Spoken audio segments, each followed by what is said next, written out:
Zhao mengikat rekannya ke ban. Dia menyenandungkan musik dengan santai sambil berjalan, dorong dan berjalan. Rasanya ini lebih melelahkan daripada menggendong orang. Dia sudah tidak punya tenaga. Dia terpaksa mendorongnya dengan bokong. Zhao berjalan menanjak dalam satu tarikan napas. Napasnya megap-megap saat hendak beristirahat. Tanpa disadari, ban tersebut berjalan dengan sendirinya.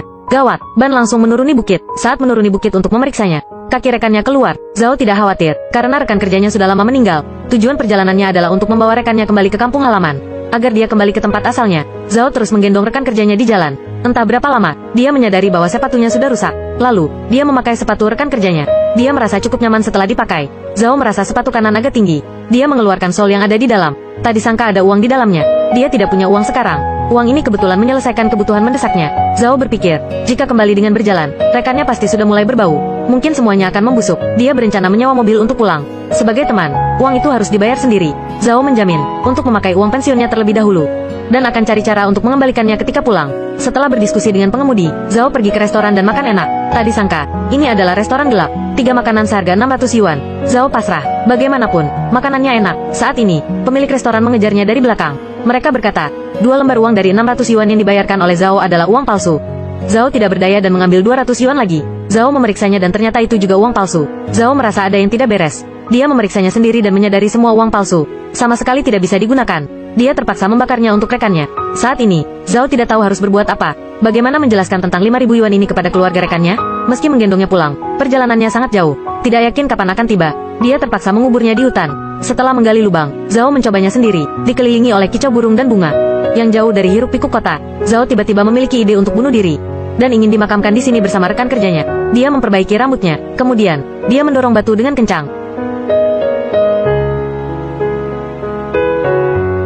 Lalu, batu itu membentur punggungnya dengan kuat. Zhao pingsan. Setelah bangun, dia diselamatkan oleh pasangan peternak lebah. Dia melihat wajah wanita itu terluka. Separuh wajahnya rusak. Namun, dia masih menjalani hidup dengan berani. Zhao merasa malu. Mereka telah mengatasi rintangan yang begitu besar. Rintangan yang dialaminya bukan apa-apa. Sesudah makan, pria itu mengantar Zhao ke kota terdekat.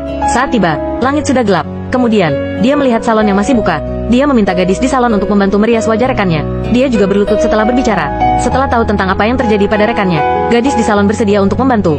Ketika keduanya berbincang, sebuah mobil polisi sedang berpatroli. Melihat Zhao berpakaian seperti ini, dia tidak terlihat seperti orang baik. Polisi mengingatkan gadis di salon bahwa belakangan ini tidak aman. Harus berhati-hati. Saat itulah polisi menemukan seseorang di dalam rumah. Dia melihat semakin dekat. Gadis salon segera menjelaskan, Zhao dan orang itu adalah pamannya. Mereka datang mengunjunginya hari ini. Pamannya tertidur karena minum anggur terlalu banyak. Barulah polisi tidak lagi waspada dan berbalik untuk pergi. Sebelum pergi, gadis di salon memberinya kacamata hitam. Dengan begitu, tidak akan ketahuan. Keesokan harinya, Zhao melihat mobil donor darah. Awalnya dia ingin mendonor, namun, karena dia menderita hepatitis B, dia tidak bisa mendonorkan darahnya. Kemudian, seorang pria mencarinya. Darah yang menunjukkan hepatitis B juga bisa didonorkan. Sekali donor akan dibayar 500 yuan. Kehidupan miskin memaksanya untuk melakukannya. Di sini dia bertemu Dandan.